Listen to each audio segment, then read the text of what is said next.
नमस्कार, आप देख रहे हैं ग्रेटर जम्मू और मैं हूं आपके साथ नीतू सिंह। करंट अफेयर के नए एपिसोड में आप सभी दर्शकों का स्वागत है। करंट अफेयर में हम बात करेंगे आज जम्मू कश्मीर में होने वाले विधानसभा चुनाव पर और भी बहुत सारे ज्वलनशील मुद्दे हैं जिन पर आज रोशनी डालेंगी हमारे साथ जम्मू की कांग्रेस पार्टी की नम्रता शर्मा, जो स्पोक्स पर्सन है कांग्रेस पार्टी में। तो चलिए करते हैं उनके साथ एक छोटी सी मुलाकात और जानते हैं इस समय जो जम्मू कश्मीर में विधानसभा चुनाव को लेकर बातचीत चल रही है और इसमें जो तैयारियां हैं कांग्रेस का, इसमें किस तरह से रुझान इस समय बना हुआ है। मैम, ग्रेटर जम्मू में आपका स्वागत है। बहुत बहुत धन्यवाद। सबसे पहले आपसे पहला मेरा सवाल यही रहेगा कि जम्मू कश्मीर में जिस तरह से विधानसभा चुनाव को लेकर इस समय तैयारियां चल रही हैं, कांग्रेस किस तरह से इस चुनावों को देखती है?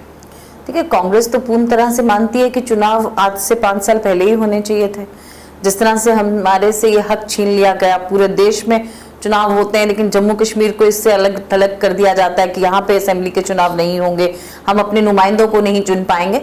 तो हमारी तो ये मांग बहुत देर से रही कि हमारी स्टेटहुड को बहाल किया जाना चाहिए, यहाँ चुनाव किए जाने चाहिए, क्योंकि ब्यूरोक्रेसी कभी भी उसको रिप्लेस नहीं कर सकती जो हमारे नुमाइंदे होते हैं या असेंबली को। तो आज जो हालात हैं बदहाली के, इसके लिए पूर्णतः भारतीय जनता पार्टी जिम्मेवार है, क्योंकि वो चाहती है कि दिल्ली द्वारा इस जम्मू कश्मीर को चलाए और जिस तरह से इसको केंद्र शासित प्रदेश बना दिया गया, एक स्टेट को भारत के नक्शे से खत्म कर दिया जाता है। ये अपने आप में बहुत दुखद और दर्दनाक दृश्य है, मार्मिक दृश्य है कि आज लोग अपनी बात रखने के लिए तरस रहे हैं। किसके पास जाएं, कौन सा दरवाजा खटखटाएं? सेक्रेटरीट के दरवाजे उनके लिए बंद हैं, क्योंकि वहां जो लोग बैठे हैं वो बाहर से आके बैठे हैं, जम्मू की पृष्ठभूमि से, जम्मू की आंतरिक तकलीफों से वो वाकिफ नहीं है। यहाँ जिस तरह से आज बेरोजगारी दर को सबसे ज्यादा बढ़ा दिया गया, ये मुद्दे लोग लेके किसके पास जाएं? महंगाई दर आज इतनी बढ़ गई, जिस तरह से टैक्स के ऊपर टैक्स जम्मू के लोगों के ऊपर लगाया गया, चाहे स्मार्ट मीटर्स की मार हो, प्रॉपर्टी टैक्स की मार हो, चाहे विभिन्न टैक्सेस जिस तरह से इम्पोज किए गए जम्मू के ऊपर, तो इसको अगर कोई खत्म कर सकता है या इन पे कोई निर्णय लिए जा सकते हैं तो असेंबली होना बहुत जरूरी है।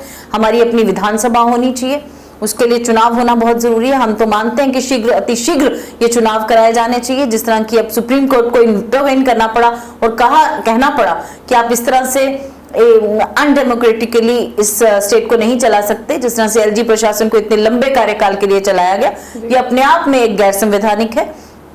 यहाँ चुनाव होने चाहिए और चुने हुए नुमाइंदे आए, अपना चीफ मिनिस्टर हो ताकि स्टेटहुड बहाल हो, तो अपना चीफ मिनिस्टर हो ताकि अपने फैसले जो हैं वो हम खुद ले सकें। हम सक्षम हैं, हमारी बहुत एक रिच स्टेट है, मिनरल रिच स्टेट है, जिस तरह से मिनरल्स को आउटसोर्स कर दिया गया। वाटर रिच स्टेट है, वाटर जिस तरह से आज यहाँ पे बहुत सारे प्रोजेक्ट्स लगे हैं लेकिन उसका सारा बिजली जो है वो बाहर दी जाती है और हमारी बिजली हमारे लोगों को महंगे दाम में दी जाती है। और इतने अनशेड्यूल्ड कट्स हैं, गर्मी भरी गर्मी में जब अनशेड्यूल्ड कट्स होते हैं, आप समझ सकती हैं कि क्या हालात हैं।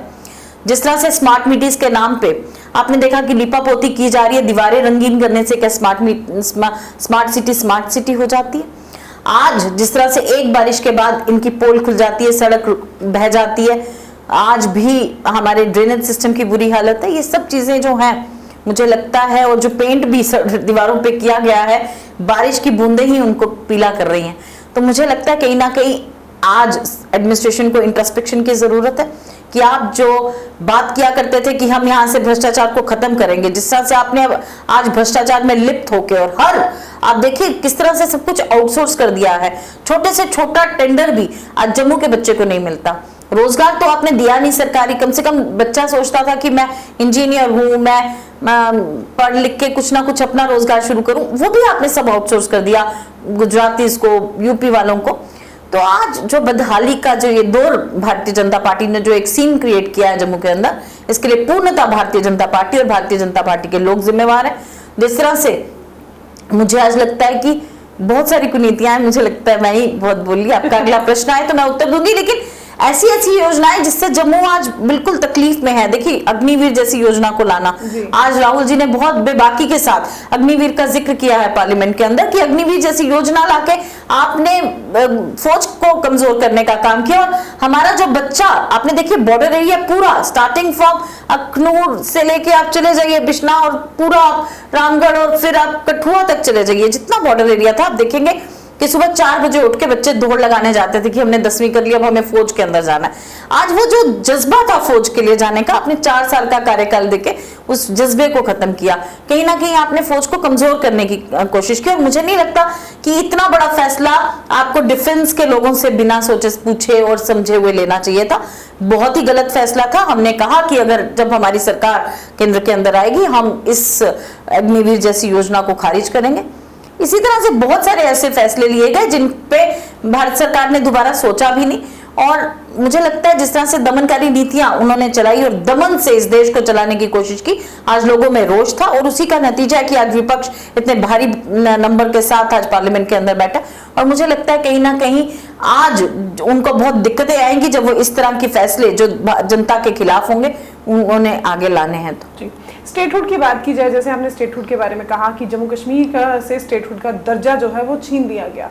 अब आने वाले समय में जिस तरह से बात की जा रही थी, और जुडिशरी की तरफ से भी एक फैसला आया था कि जम्मू कश्मीर को जल्द से जल्द जो है स्टेटहुड वापस दे देना चाहिए, लेकिन इस समय जो मौजूदा संकेत मिल रहे हैं, जैसे कि आपने सुना होगा कि अभी जम्मू कश्मीर पुलिस का जो बजट है वो केंद्र की तरफ चला गया है, तो ये संकेत कहीं ना कहीं दिखा रहे हैं कि स्टेटहुड जो है अभी वो जम्मू कश्मीर को नहीं मिलने वाला। आपका इस पर क्या कुछ कहना है? देखिए, जिन्होंने छीना है वो कभी नहीं देते।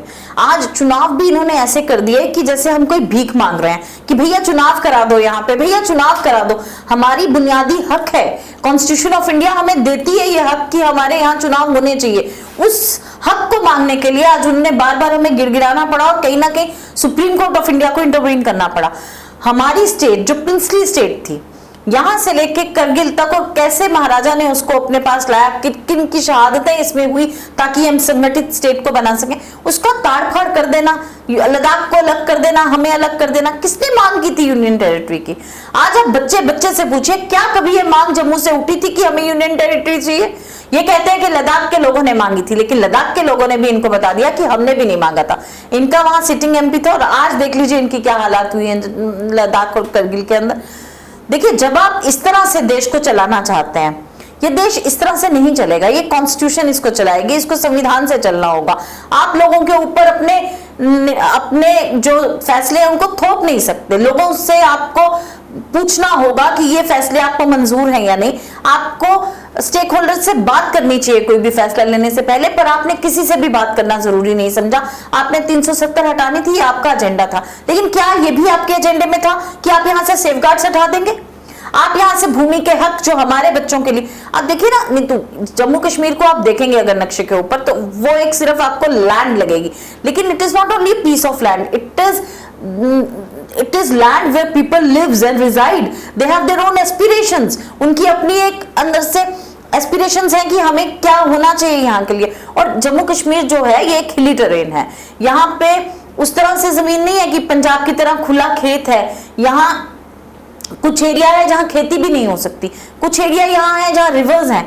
आपके पास रहने के लिए और खेती करने के लिए भी उतनी जमीन नहीं है कि हमारे लोगों के लिए वो पूरी हो सके। आप बाहर के लोगों को यहाँ लाके कैसे बसा सकते हैं?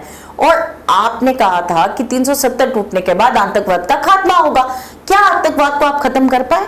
आज आतंकवाद जिस तरह से जम्मू प्रोविंस के अंदर अपना सिर उठा रहा है, जिस तरह से हम देख रहे हैं रेगुलर ये घटनाएं बढ़ रही हैं, चाहे डूंगरी की घटना जो पिछले वर्ष पहले दिन हुई, चाहे उसके बाद लगातार इन घटनाओं का घटना पुंछ राजौरी के अंदर और अब डोडा के अंदर जिस तरह से आतंकवादियों का ये घटना होना, लगातार इन घटनाओं का बढ़ते जाना, ये कहीं ना कहीं बहुत एक संकेत है। और दिस इज अलार्मिंग पोजीशन कि गेट बैक किया है मिलिटेंसी और टेररिज्म ने दोबारा से, आतंकवाद का दोबारा से जम्मू के अंदर भी उस तरह से पैर पसारना हुआ है।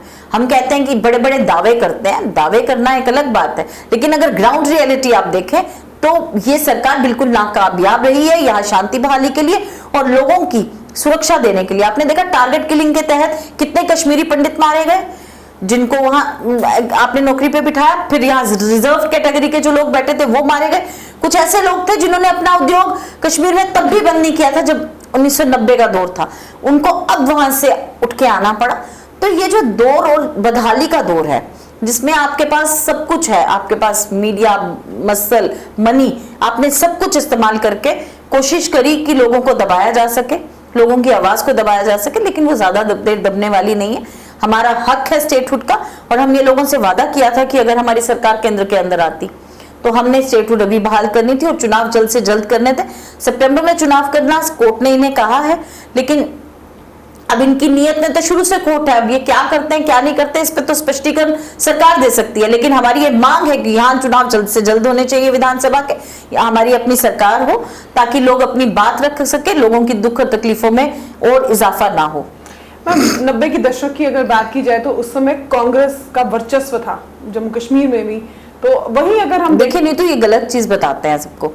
जम्मू कश्मीर में एनसी और कांग्रेस की सरकार थी, लेकिन केंद्र के अंदर उस टाइम भाजपा की सरकार थी और इन्होंने ही वहां से गवर्नर भेजा था। जम्मू कश्मीर की बात कर रही हूं। देखिए, लेकिन मैं आपको बता रही हूँ जैसे पोजीशन खराब होती है तो केंद्र इंटरवेन करता है। शुरू से केंद्र के पास वो पावर्स थी। हमारे यहाँ पे जब हमने विलय किया कश्मीर का पूरे देश के साथ, तो आर्मी का पूरा कंट्रोल होगा जम्मू कश्मीर के अंदर, सुप्रीम कोर्ट का पूरा कंट्रोल होगा, ये सब चीजें तब तय कर दी गई थी।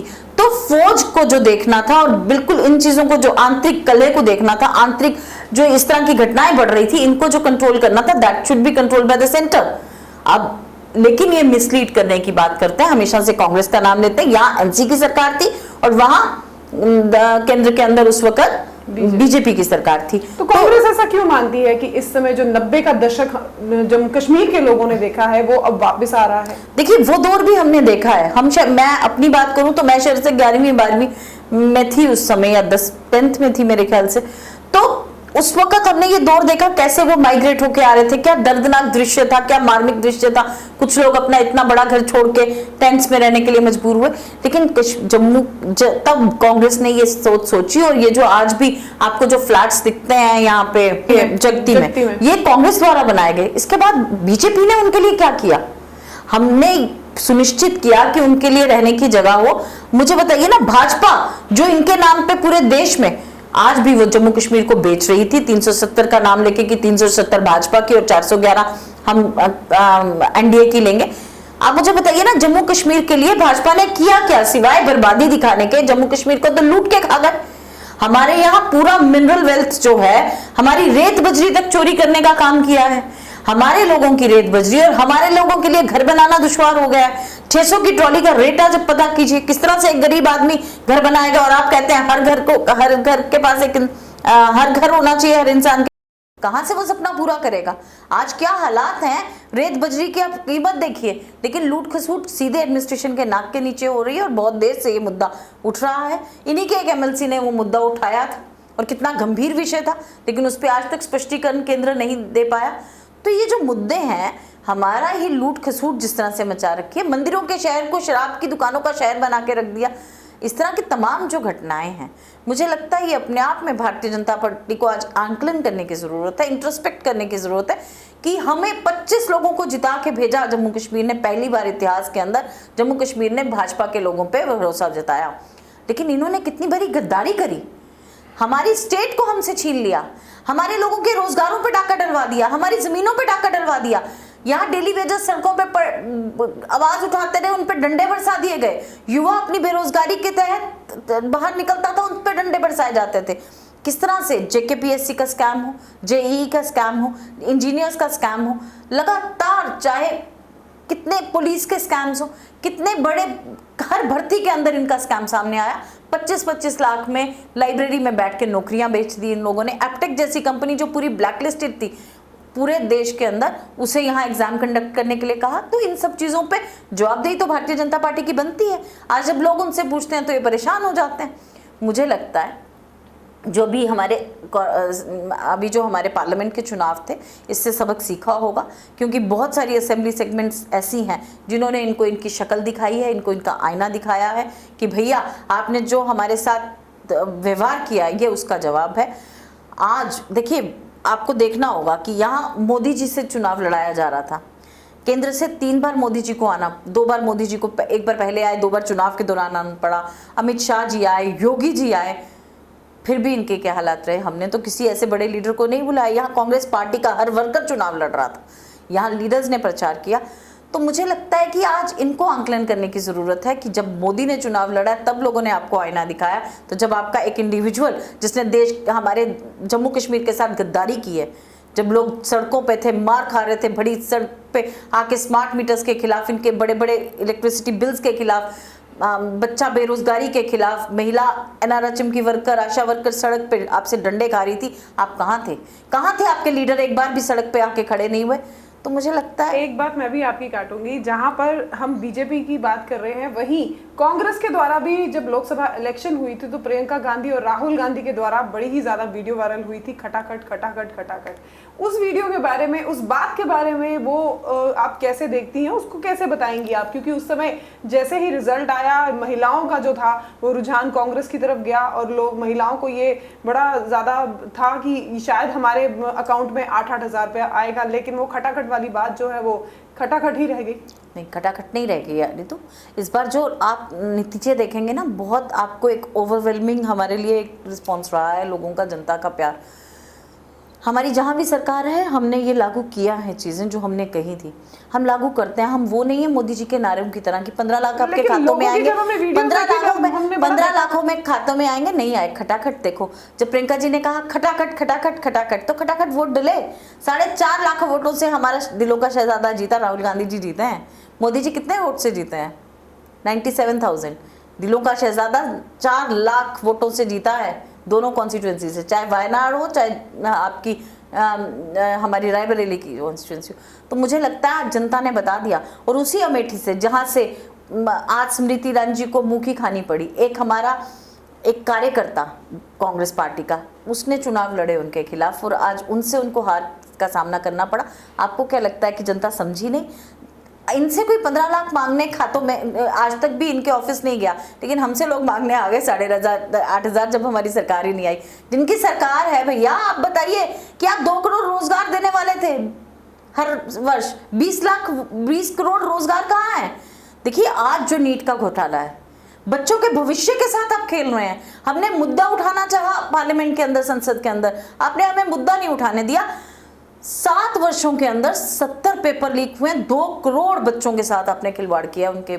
आप तो जानती हैं, आप क्योंकि यंग हैं, अभी आप, मुझे लगता है, तो आप मुझे बताइए, जब बच्चा एक पेपर के लिए प्रिपेयर करता है, उसके बाद इस तरह से धांधली हो जाए, क्या बीतती है उस बच्चे के ऊपर? सिर्फ नीट ही नहीं, यूजीसी नेट का भी था। यूजीसी नेट, और उससे पहले कितने पेपर लीक हुए 7 वर्ष के अंदर? कभी ऐसा इक्का दुक्का इंस्टेंस पहले सामने आता था लगातार। और आप देखिए, व्यापम जो मध्य प्रदेश को भाजपा की सरकार के अंदर हुआ था, उस तरह से इस तरह की घटनाएं बढ़नी शुरू हो गई। तो जहां भी ऐसी घटनाएं होती हैं, जहां बच्चों के साथ चीटिंग होती है, बच्चों के साथ इस तरह का खिलवाड़ किया जाता है, वहां भाजपा के नेताओं का कहीं ना कहीं उनको संरक्षण मिलता है। जिस तरह से हमने देखा, जो भी महिला प्रताड़ना का आरोपी होगा उसको भी संरक्षण भारतीय जनता पार्टी बहुत अच्छे से देती है।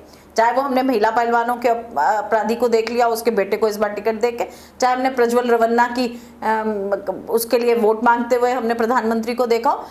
तमाम जगह हमने देखा, जहां भी आरोपी होगा, चाहे महिला दोषी हो, महिला का प्रताड़ना का दोषी हो, और उसको भी संरक्षण भारतीय जनता पार्टी के लोग देते हैं और मोदी जी देते हैं स्वयं।